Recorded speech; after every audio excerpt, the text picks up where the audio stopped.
So, hello everyone. We are Onward Transit today now. We've done a few jobs. Onward Transit now. We're doing radiation pads, as you can see.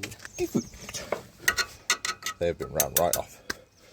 So, got the wheel off, got it jacked up. First point of call, 30 mils. No, they're not 12s. I'm lying to you. Yeah, they're 12s. We'll get 12. Yeah, so they are 12 mils. Wind them all the way out. These bolts of the caliper off. We'll move on to the carrier bolts, just 250 mils, one at the back, one at the top there. Just get them wound off. They're a bit tight, but they go. And bolts out.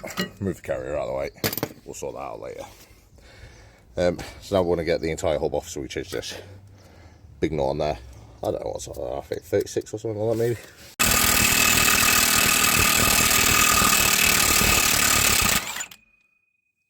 It simply just slides on off, and you can see the state of that.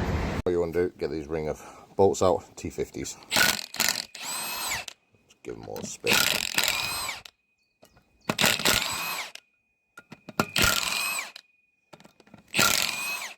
Obviously you haven't got a gun, impact gun or something, just crack them off a bar, or if you've got a vice, hold that part in the vice and crack them off that way.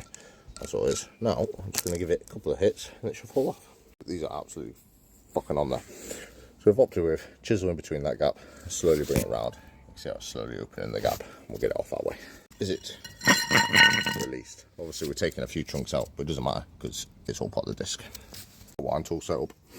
Obviously all this does is applies pressure back while winding the caliper in, so it allows it to screw back in.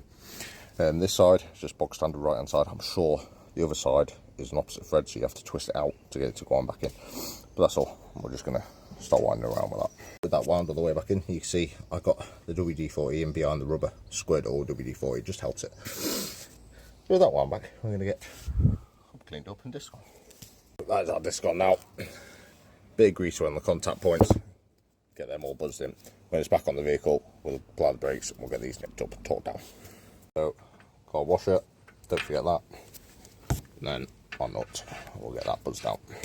So I've got all the caliper and everything cleaned off.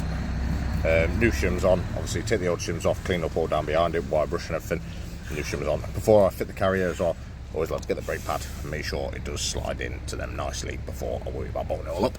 That is our pads on, carrier on, and our pads on. We've taken the slides out, we've cleaned them up and we've greased them. They're all nice and free. And obviously greasing all the contact points on the pads. Now I'm going to marry up the caliper back onto its carrier, get that tightened down. That is it all built back up. Cleaned off the hub a little bit of anti-seize around there. We'll get the wheel back on.